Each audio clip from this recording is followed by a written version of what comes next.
할렐루야. 아멘. 자, 오늘 이 시간 우리 주님께 나오신 저와 여러분들 환영하며 축복합니다. 오늘 많이 피곤하시고 힘드시지만 그래도 조금 더 힘을 내셔서 오늘 영과 진리의 예배로 우리 주님께 나아가시는 저와 여러분 되시기를 간절히 바랍니다. 자, 어느덧 4월에 따뜻한 봄날이 되었습니다. 자, 특히 오늘은 4월의 첫날로서 4월의 첫 금요 예배를 드리는 날입니다. 그래서 참 귀한 것 같아요. 이렇게 하루의 첫 날을 이렇게 함께 첫 예배로 나올 수 있다는 게 참 귀한 일인데, 이 한 달의 이 첫 단추를 또 예배로 잘 깨시기를 바랍니다. 특히 이번 달에 의미가 있는 것은 무엇이냐면, 우리 도리께 이번 한 달 동안 그리고 하나님께서 이루실 하나님의 큰 역사가 기대되기 때문에 또 의미가 더 있는 것 같아요. 특히 오늘은 무슨 날이죠? 오늘 만우절이잖아요. 만우절. 저도 이제 학창 시절에 기억을 해보면은 만우절이 딱 되면요, 옆반 친구들밖에 반을 바꿔가지고 이제 선생님들 괜히 골탕 먹였던 그런 기억들도 생각이 나는데, 자, 오늘은요 거짓말이 어느 정도 통하는 날입니다. 그래서 만우절이에요. 자, 그런데 이번 한 달 생각할 때에 우리 도리교회 정말로 거짓말 같은 사건이지만 절대 거짓말일 수 없는 사건들이 가득 넘쳐나게 될 줄로 믿습니다. 아멘. 저는 만우절이니까 그런 생각이 들더라고요. 왜냐하면 우리 하나님은 절대 거짓말을 하실 수 없거든요. 그래서 우리에게 약속해 주신, 우리의 도리에게 약속해 주신 그 하나님의 언약이 정말로 성취되어지고 이루어져서 서로가 얼굴을 막 꼬집으면서 야, 이거 진짜인가 이렇게 얘기할 정도로 그렇게 크고 놀라운 일들이 우리 도리교 안에 또 여러분들의 삶 가운데 가득 있게 될 줄로 믿습니다. 자, 그래서 이번 한 달, 자, 우리 주님께 늘 영광 돌리며 또 기쁨과 감사함으로 나아가시는 저와 여러분들 되시기를 간절히 바랍니다. 자, 이렇게 4월이 되어서 자, 날이 따뜻해지고 이제 나무에는 이제 새 옴이 막 돋아나고 있고요. 그리고 땅에는 새로운 풀들이 막 자라고 있는 모습을 보니까 이제 항상 느껴지는 거지만, 또 세월이 참 빠르구나, 벌써 봄이 되었구나 하는 생각이 듭니다. 그동안 정말로 길게만 느껴졌고 언제 끝날지 모르는 겨울이었는데, 특별히 저는 겨울을 별로 안 좋아해요. 추운 걸 싫어해서 겨울을 되게 안 좋아하는데, 하여간 그렇게 이 겨울이 언제나 끝나게 될까 막 그렇게 생각하고 있었는데, 문득 정신을 딱 차려보니까 벌써 봄이 된 것처럼, 자, 우리 인생에도 겨울이 있다면 우리 인생의 겨울도요 항상 춥고 어둡지만은 않습니다. 곧 따뜻한 인생의 봄날을 맞이하게 되어 있습니다. 중요한 것은요, 포기하지 않고 기다리는 거예요. 자, 늘 하나님이 주신 그 비전의 자리에서 인내하며 믿음을 갖고 기다리고 또 기다리게 되어지면 겨울이 지나서 마침내 봄이 오게 되는 것처럼 반드시 하나님의 응답의 때가, 하나님의 응답의 봄날이 반드시 오게 될 것입니다. 자, 그런데 우리는 끝까지 기다릴 수 있습니다. 우리는 끝까지 인내할 수 있어요. 왜냐하면 우리에게는 하나님이 계시고 하나님께서는 살아 계시기 때문입니다. 거짓말 하실 수 없는 우리 하나님께서는요, 우리 도리께 언약해 주신 그대로 모든 것을 다 이루어 주실 줄로 믿습니다. 그리고 끝까지 참고 인내하시는 모든 도리께 성도님들에게 우리 하나님은 그 약속대로 천만배의 축복을 주실 줄로 믿습니다. 자, 그런데 자, 우리가 하나님이 주신 복을 기대할 때에 우리 하나님은요 그냥 복만 주시는 분은 절대 아니에요. 우리 하나님 늘 한 가지 조건이 있습니다. 여러분들에게 뭔가를 복을 주실 때는 분명히 한 가지 조건이 있어요. 뭐냐면 우리에게 맡겨주신 사명을 잘 감당하라며 우리에게 그 복을 주신다는 사실을 늘 잊지 마시길 바랍니다. 가난하면요, 가난해서는 맡겨주신 사명을 제대로 이루어갈 수가 없기 때문에, 병약해서는요 사명을 정말 온전히 감당할 수 없기 때문에, 악한 영에 눌려있는 상태로는요 아무런 사역도 감당할 수 없기 때문에 우리 하나님이 주시는 그 은혜요 복인데, 조금만 주시는 분이 아니에요. 우리 하나님은요 통이 크신 분입니다. 조금 주고 이거 조금 더 이제 해라 그게 아니라 천만 배나 주시겠다라고 우리에게 분명히 말씀해 주셨습니다. 그래서 우리 하나님께 미리 늘 감사하시길 바랍니다. 그리고 우리의 각자의 달란트대로, 우리의 은사대로, 또한 각 기관과 부서에서 우리가 순종하며 사명을 우리가 감당하게 될 때에 우리의 헌신을 통해서 이 땅에 수많은 영혼들이 살아가게 될 것이고요. 그리고 우리의 순종과 기도를 통해서 하나님의 나라가 확장되어지는 놀라운 역사가 우리 도리를 통해서 저와 여러분들의 모습을 통해서 반드시 일어나게 될 줄로 믿습니다. 여러분, 사명자는 죽지 않는다라는 말이 있어요. 되게 유명한 말이죠. 이 말은 우리가 사명자로 부름을 받았다면 지금의 현실이 혹여 어렵고 힘들고 괴롭다고 하더라도 그 현실이 우리를 절대 무너뜨릴 수 없다라는 그런 이야기입니다. 왜냐하면 그 사명을 이루어야 되기 때문에 그래요. 우리는요, 하나님이 맡겨주신 그 사명을 이루어야 할 때이기 때문에 절대 넘어질 수도 없고요, 포기할 수도 없고요, 쓰러질 수도 없는 것입니다. 저는요, 사실 그동안 세월이 지금 기억해보면 기억에 절대 쉽지는 않았던 것 같아요. 자, 사실 기다리는 거요, 사실 쉽지 않습니다. 인내하는 거요, 쉬운 게 아니에요. 저는 보통 제 성격이 제가 좀 내성적이에요. 내성적이고 제 이야기를 누구한테 꺼내는 것을 별로 좋아하지 않는 성격이다 보니까 제가 잘 이야기하지는 말씀을 잘 드리지는 않는데, 사실 생각해보면요, 쉽지 않았어요. 제가 한 1년 6개월 정도 사회적 기업에서, 그리고 어려운 취약계층 그 집을 좀 고쳐주고, 또 사람들 이렇게 교육생들을 모집해서 이제 이렇게 자원봉사자들을 이제 가르친다면서 집수리를 가르치는 일도 제가 했었어요. 불과 얼마 전까지 했었는데, 사실 쉽지 않더라고요. 내가 목사인데 내가 이거 왜 하겠지 생각 들면서 쉽지 않지만, 또 그 안에서도 제가 여러 가지를 배울 수 있었기 때문에 이 모든 것들이 자산이 되어서 나중에 우리 조리교회가 많은 사람들을 봉사하고 많은 사람들을 섬길 때 많이 이익하겠다라는 그 마음을 가지고 그 일을 감당했던 그런 기억도 있습니다. 근데 사실은 쉽지 않았어요. 자, 그런데 저는 사명이 있거든요. 저에게 분명히 말씀해 주신 도리 비전이 있거든요. 그래서 저는 이 비전을 통해서 이 땅에 실추되어진 이 기독교 이미지를 저는 바꾸기를 원했습니다. 그리고 정말로 빛과 소금의 그 사명을 잘 감당해서 과거 1907년도에 그 평양에 그 장대현 교회에서 시작되었던 그 평양 대부흥 운동을 통해서 우리나라 곳곳 방방곳곳에 예수 그리스도의 이름이 전파됐던 것처럼 바로 이곳 인천에서 우리 도립교를 중심으로 인천 대부흥 운동을 하고 싶다라는 그런 간절한 소망이 저에게는 있습니다. 그리고 이 사명은요, 바로 우리 도립교를 통해서 반드시 이루어지게 될 줄로 믿습니다. 그리고 이 사명이 있잖아요. 저는 절대 죽지 않는다는 믿음이 있어요. 그래서 저는 지금까지 인내할 수가 있었던 것입니다. 자, 여러분, 사명이 있으십니까? 그렇다면 인내하시기 바랍니다.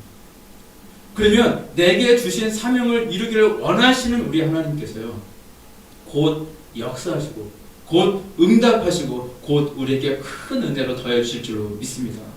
바로 이 은혜와 복을 꼭 받으시는 저와 여러분들 되시기를 간절히 바랍니다. 자, 오늘 본문 말씀은요, 우리가 잘 알고 있는 오병이어의 기적의 말씀이에요.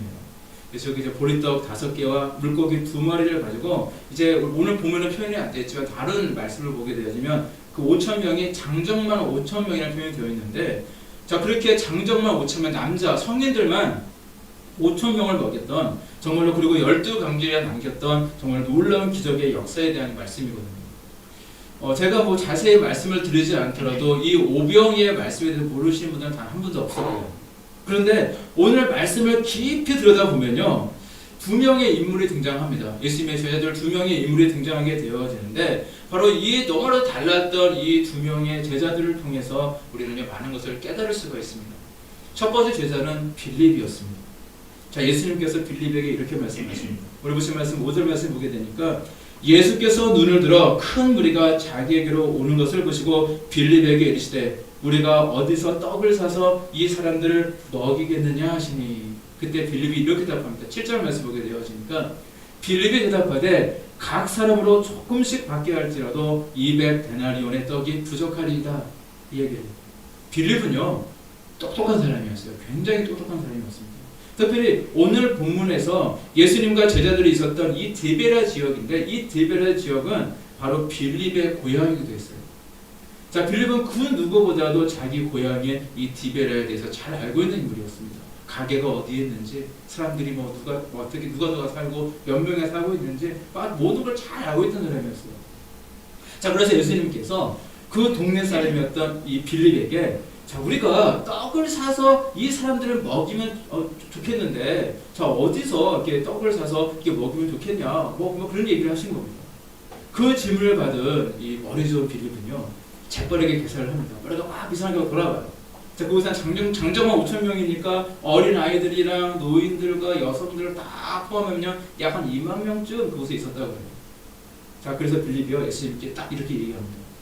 예수님, 여기는 시골 동네이기 때문에 우리가 떡을 사서 뭐 배부르게 먹기는 좀 힘들고요. 조금씩 허기만 간신히 채울 정도로 그냥 먹인다고 하더라도 200데나리안 어치의 떡이 부족하겠는데요. 라고 계속 그렇게 이야기를 해요. 200데나리온은요, 지금의 화폐의 단위로 계산하게 보게 되면 약 한 2천만 원쯤 되는 돈이에요. 굉장히 큰 돈입니다. 결론은 뭐예요? 빌립은요, 도저히 해결할 수 없는 문제였다는 겁니다. 당장에 그만한 많은 돈이 있지도 않을 뿐더러 설령 그 돈이 있다 할지라도 이 시골 동네에서 그 많은 음식을 구하는 것도 쉽지 않은 문제였습니다. 그래서 빌립은요, 머릿속으로 다 계산해 놓고 예수님께 그 계산서를 딱 내미는 겁니다. 예수님, 이러이러해서 못하겠는데요. 따라서 이것은 불가능한 일입니다. 라고 이야기한 겁니다. 자, 오늘 이 말씀에서 빌립이 가지고 있었던 문제가 무엇입니까? 똑똑하다는 거예요. 사실 똑똑하다는 것은 사실은 좋은 거예요. 그럼에도 불구하고 당시 빌립에게 있어서는 이 똑똑하다는 것이 어쩌면 문제가 되었다는 겁니다. 자, 우리의 행동은요, 절대 우리가 살아가는 영역을 벗어나지 못합니다. 나의 경험, 내가 공부하는 어떤 삶의 자리, 그래서 많은 그런 내가 살고 있는 어떤 영역을 벗어나지 못한다고 해요. 대표적인 예로 이렇게 나타난다고 합니다. 어떤 이야기가 있냐면, 학생들이요, 교실에서 치고받고 싸웠어요. 애들도 옆에서 이렇게 말리지 못하고 같이 동조하고 그런 모습이었습니다. 자, 그래서 학생들이요, 우르르 이제 교무실로 선생님께 불려갔습니다.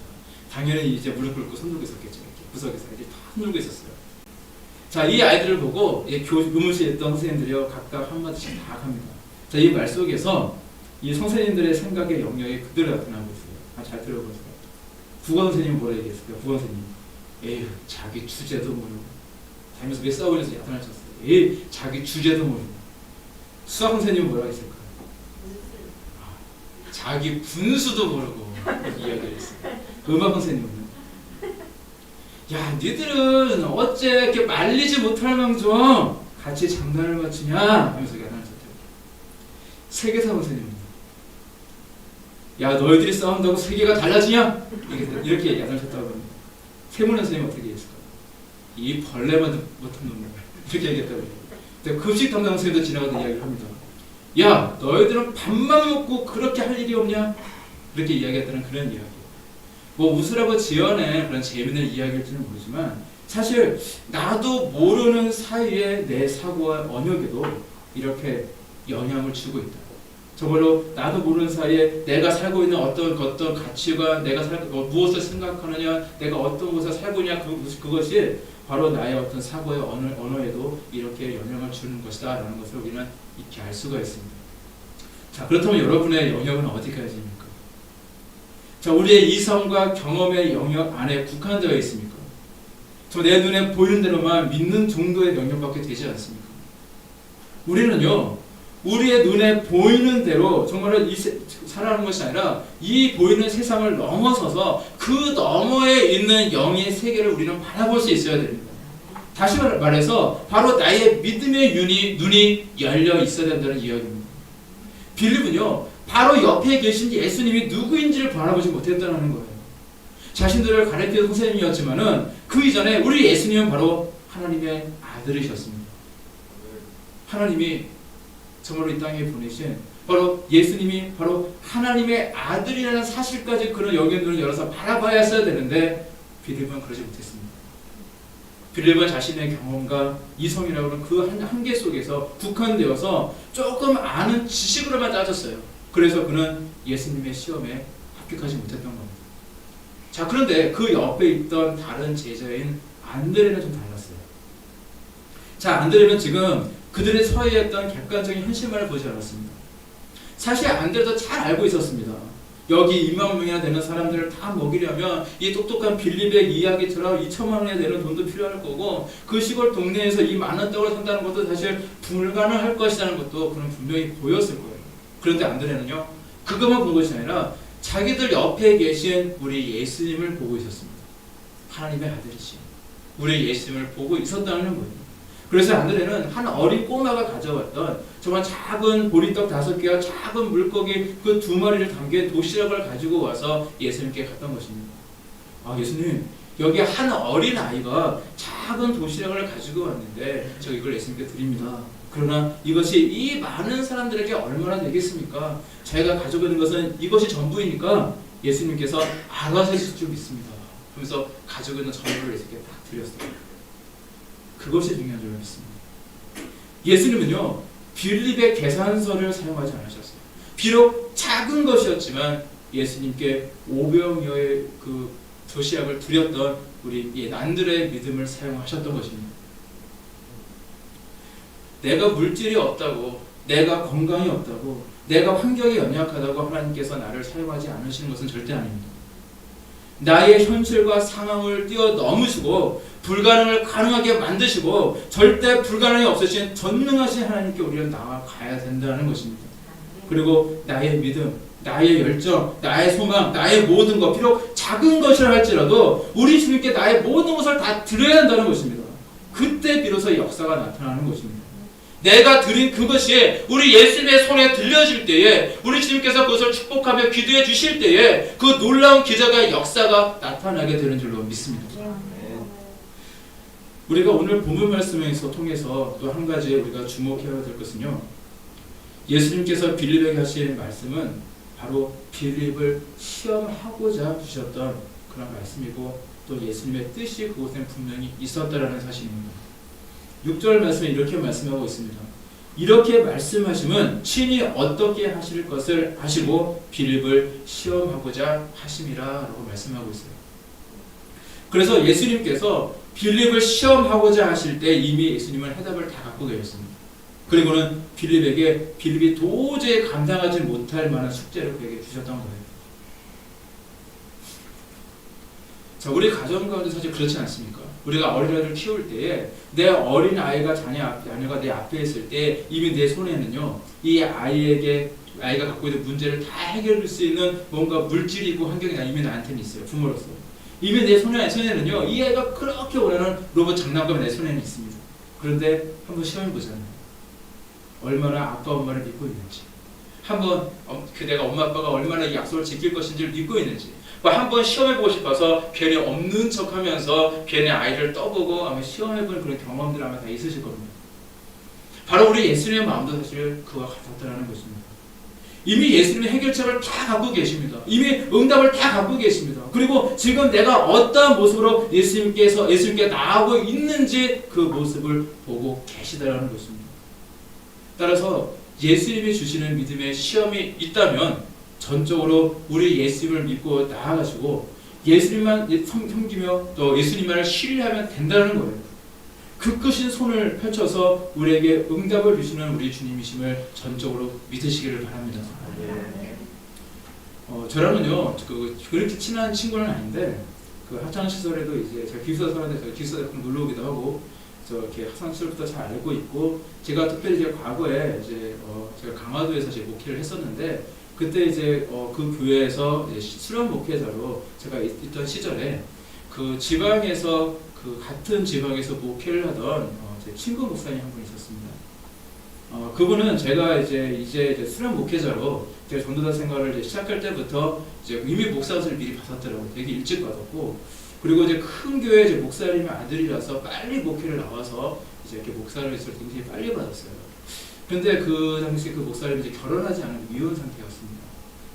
그리고 이제 같은 지방에 있다 보니까 가끔 이제 교육자 회의에서 가끔 만날 때마다 안녕? 이 정도 이렇게 인사할 정도, 그 정도 친분만 있던 그런 목사님이에요. 자, 그리고 제가 이제 목사 연수를 이제 그곳에서 3년 동안, 5년 있었죠. 5년 동안 있으면서 목사 연수를 받고 나서 저는 이제 하나님의 뜻에 따라서 이제 인천으로 나와서 이 도리교회에 이제 부임하게 되었고, 그 친구는 계속 그 시골에서, 그 강화도에서 계속 이제 목회를 하고 있었어요. 자, 그리고 이제 1년쯤 지났을 때 그 친구에 대한 소식을 우연히 듣게 되었습니다. 자, 그 친구 목사님이요, 갑자기 행방불명이 되었다는 그런 소식이었어요. 그래서 이게 무슨 소리가 했더니 다른 게 아니라 갑자기 전혀 연락도 되지 않고 갑자기 목회던 교회에서 갑자기 야간 도주라고 그런가요? 갑자기 사라진 거예요. 그래서 그 교회 교인들도 굉장히 당황했고, 그리고 그 지방 목사님들도 황당해했고, 제가 같은 감리교신학대학교 감시대 출신이니까 그 감신대 출신의 그 목사님들이 들으는 이야기가 우리 학교 망신시킨다고 이런 얘기도 들리고 막 그랬었습니다. 저는 그 이야기를 듣게 되었을 때 저는 한번 사명에 대해서 한번 생각을 해보았습니다. 어떤 이유가 분명히 있었을 거예요. 분명히 이유가 있었겠지만 정말 그 이유는 알 수가 없지만 한 교회 담임 목사가 그렇게 무책임하게 교회를 떠나버릴 수는 사실 없는 겁니다. 그것이 뭐 직장이어도 그렇지 못할 것인데 하물며 하나님께서 보내신 사역터이기 때문에 저는 도대체 저는 이해가 되지 않더라고요. 자, 저와 여러분도 마찬가지입니다. 저와 여러분들도요. 저와 여러분들이 하나님께로부터 사명을 받은 사명자라면 한번 생각해 봐야 됩니다. 하나님께 사명을 받은 사람은요, 사실 설령 내 목에 칼이 들어온다 할지라도 하나님이 명령하신 그 사명의 자리를 지키기 위해서 제 목숨까지도 걸 수 있는 것이 사실은 사명자의 온전한 모습일 것입니다. 저는 이제 감리교 신학대학교를 나왔습니다. 저는 9학번인데, 근데 이제 신학교는요, 사실 다른 일반 대학과 좀 다른 게 있어요. 뭐 어떤 학부도 좀 다르겠지만 뭐냐면은 일반 대학교는요 커트라인이 있잖아요. 그래서 그 학생들이 거의 비슷비슷한 실력의 학생들이 모여서 공부를 합니다. 근데 신학교는 뭐가 들었냐면 신학교는 성적과 관계없이 하나님께 받은 사명 때문에 모이는 사람들이다 보니까 친구들 중에는요 정말로 서울대에서 우수학교 들어가서 제가 의사를 할까 목사를 할까 고민하며 들어갔던 친구들이 사실 있었어요. 굉장히 공부를 잘했던 친구들도 있었고 또 어떤 친구는 정말로 간신히 턱걸이로 하고 이렇게 들어갔던 그런 친구들도 있었습니다. 그러니까 굉장히 실력 차이가 굉장히 많이 났어요. 또 한 가지 또 특징은 무엇이냐면 학생들 간의 빈부의 차가 굉장히 컸습니다. 집이 어렵고 가난해서 어렵게 막 아르바이트를 하면서 또 교회에서 사역을 하면서 등록금 해결하고 막 이런 식으로 정말로 쉬학을 막 반복듯이 하면서 학교를 다니는 그런 학생들도 있었지만 정말로 부유한 그 부모님 덕에 정말 별 걱정하지 않고 그냥 편하게 누리면서 공부를 하는 친구들도 사실 많이 있었습니다. 근데 그 친구 목사님은요 후자예요. 아주 유명한 큰 교회 목사님 아들이었습니다. 그래서 학교 다닐 때도 사실 그 친구들 사실 좀 부러웠어요. 아무 걱정도 없이 생활 모습을 부러웠고 저는 사실 뭐 장학금을 못하면은 그 생활이 어떻게 될까 고민하면서 이렇게 살았던 그런 시절이어서 저는 더 열심히 공부해서 장학금을 타려고 했었던 기억들이 있는데 그 친구는 상당히 여유롭게 생활하였고 공부보다는 사실 놀기를 좀 좋아했던 친구입니다. 그러니까 인간관계도 되게 넓고 좀 굉장히 활달한 그런 친구였어요. 자 그런데도 아버지를 잘 둔 덕에 좋은 임지로 목회를 일찍 나가서 저보다도 무려 3년이나 먼저 이제 목사님을 받은 그런 친구입니다. 저는 그 사건 이후에 그 친구가 다시 목회를 할까? 아마 안 할 것 같다라는 그런 생각을 했었거든요. 그런데 종족을 감춘 뒤에 또 다른 들리는 소문이 있었는데 자기 아버지 목사님이 한 번 더 힘을 실어주셔가지고 다른 지역에 이제 개척을 나갔다라는 그 이야기를 들었습니다. 그로 인해서 그 친구의 아버지 그 목사님 속이 얼마나 탔을까, 얼마나 상했을까, 저 그런 생각도 할 수 있었지만 저는 그것보다도 우리 예수님이 참 마음이 얼마나 아프셨을까라는 생각도 저는 하게 되었습니다. 자 그런데 이러한 소식을 들을 위해 얼마 후에 이 얘기를 말씀드리고 싶은 거예요. 얼마 후에 그 친구 목사님이 등장하는 꿈을 제가 꾸게 되었습니다. 꿈에 그 친구 목사님에 대해서 제가 막 회상을 하더라고요. 어린 시절 저랑 만났고 뭐 기숙사에 놀러 왔고 어렸을 때 공부하고 막 장난치고 막 그리고 목회지에 나와서 목회를 하고 막 이런 것들 막 그런 것들 딱 꿈속에서 한 번에 딱 훑어보더라고요. 싹 필리서 싹 지나가더니 회상이 되었는데 그리고 그래서 하나님께서 저에게 말씀하십니다. 그 친구 목사님에 대해서 이렇게 말씀하시는 거예요. 그는 이제 전도사 과정을 밟고 있단다. 저한테 그렇게 이야기를 하셨어요. 그는 이제 전도사 과정을 밟고 있단다. 이것이 바로 하나님의 평가였습니다. 그 말씀에 저는 조금 놀라기도 했습니다. 그리고 참으로 많은 깨달음을 주는 말씀이었던 것 같아요. 제가 그 당시에 사실 그 친구보다 객관적으로 보기엔 별로 갖춘 게 별로 없어요. 저보다 분명히 한참 앞서가 있습니다. 목사로서 일찍 받았죠. 그리고 좋은 배경도 있죠. 그리고 교인들도 이제 뭐 있죠. 그래서 저보다 한참 앞서간 줄 알았던 그 친구가 사실은 결코 앞서가지 않았다라는 것이에요. 그래서 전혀 불할 이유가 없다라는 것을 제게 말씀해 주셨던 겁니다. 하나님 보시기에 그는 이제 목사한수를 받기 위해서 이제 갓 수련을 시작한 정말 햇병아리 전도사와 같다라는 그런 말씀이에요. 하나님의 맡기신 사명을 이루어가기에는 아직 준비가 덜 되었다는 것입니다. 사실 중요한 것은요, 바로 이러한 하나님의 평가이지 않겠습니까? 지금 우리 하나님이 우리를 어떻게 바라보고 계시고 나를 지금 어떻게 평가하고 계시냐, 그 사실이 중요한 것입니다. 지금 이제 세월이 많이 흘렀어요. 그 이후로 거의 뭐 10년 가까이, 10년 조금 안 됐죠. 이렇게 10년 더 지났구나. 제가 3살 때 목사안수를 받았으니까 34살 때 그 소식을 들었으니까 거의 16년이라는 세월이 지났습니다. 그래서 세월이 많이 이제 흘렀으니까 이제 뭐 지금 내가 들리는 그런 소식은 없지만 그 친구를 보게 되면 성품도 나쁘지 않습니다. 굉장히 착한 친구이고, 그리고 자신이 맡은 일에 대해서는 모두 열심히 하는 그런 성실한 친구였기 때문에 아마 지금은 많이 깨달았을 거고, 지금 주어진 목회지에서 아마 목회를 열심히 감당하고 있을 거라 이렇게 생각을 하고 있습니다. 자, 그런데 주의 종이든 평신도이든 모두가 다 하나님께 정말 우리가 쓰임 받기 위해서는 준비가 되어 있어야 된다는 말씀을 드리고 싶은 겁니다. 내가 먼저 된 것 같다고 해서 절대 먼저 된 게 아니라는 말씀입니다. 내가 나중 된 것 같다고 해서 절대 나중 된 것만은 아니라는 겁니다. 바로 지금 내가 우리 주님께, 우리 하나님께 순종할 준비가 되어 있는 것, 지금 내가 내 모든 것을 우리 주님 앞에 다 내려놓고 하나님만을 의지할 준비가 되어 있는 것이 중요한 줄로 믿습니다. 오늘 본문 가운데 보았던 이 빌립은요, 훗날 하나님 앞에 정말로 귀하게 쓰임받습니다. 사도행전 8절 말씀 보게 되어지면 하루는요, 성령님이 빌립에게 광야로 가라라고 갑자기 명령을 하십니다. 빌립은 사실 그 당시에 할 일이 정말 많았어요. 이제 초대교회를 이제 든든히 이제 세워 나가야 되고요. 또 그의 주변에는 아직도 예수님을 믿지 않는 사람들이 너무 많이 있었기 때문에 그들에게 예수님을 증거해야 될 사람들도 너무 많이 있었습니다. 자, 그런데 하나님이요, 갑자기 광야로 가라라고 말씀하셨을 때, 하나님, 제가 지금 생각해 보세요. 지금 제가 할 일이 얼마나 많은데요. 자, 이곳 사람들에게 하나님의 말씀을 전하기에도 이렇게 시간이 부족한데 어찌하여 저렇게 사람들 살지 않고 인적도 거의 없고 저렇게 덥고 메마른 광야로 제게 가라고 하십니까? 라고 그는 따지지 않습니다. 그는 그 좋은 머리로 더 이상 사술적인 해설을 하지 않습니다. 하나님께서 그에게 명령하셨을 때 아멘, 그는 즉각적으로 순종해 바로 광야로 나가게 되어집니다.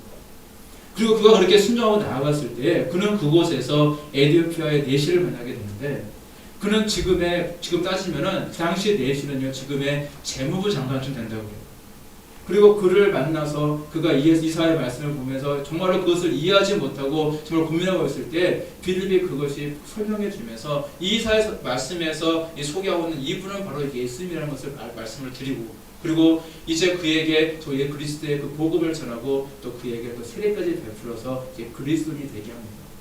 자, 그래서 그 내시를 통해서, 이 일을 통해서 에티오피아의 그 복음의 씨앗이 심겨지게 되어지고 그 땅의 구원의 역사가 이제 시작되게 되어지거든요. 그가 전적으로 하나님을 믿고 의지하며 그 믿음과 순종을 드릴 때에 하나님은 그를 통해서 이러한 역사를 이루어 주셨던 것입니다.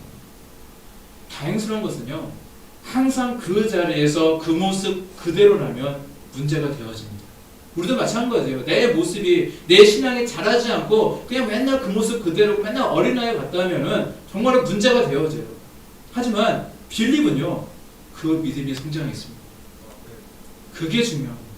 우리도 마찬가지예요. 내가 정체되어 있다면 문제가 되겠지만 내가 지금 성장하고 있다면 우리는 분명한 가능성이 있습니다. 내가 어제까지 내가 하나님께 순종하지 못했습니까? 어제까지 좀 부족했습니까? 오늘부터 잘하면 됩니다. 오늘부터 순종하면 됩니다. 하나님께서 말씀하셨을 때 그 말씀을 믿고 그 하나님의 말씀 나의 말씀입니다 라고 믿고 제가 지금부터 바로 이 순간부터 순종하며 하나님 앞에 우리의 믿음을 드리고 우리의 삶을 다 드린다면 우리는 성공한 것입니다. 바로 저와 여러분들의 그 믿음을 우리 하나님께서는 사용하실 줄로 믿습니다. 자, 빌립처럼요. 빌립이 그 이후 자신의 삶을 우리 하나님께 온전히 맡기며 드릴 줄 아는 사도가 되었던 것처럼 저와 여러분들도 우리의 모든 삶을 우리 하나님께 맡기며 드릴 수 있는 그런 하나님의 귀한 일꾼들 되시길 간절히 바랍니다. 여러분, 우리 하나님의 사명자로 귀하게 쓰임받기를 원하십니까?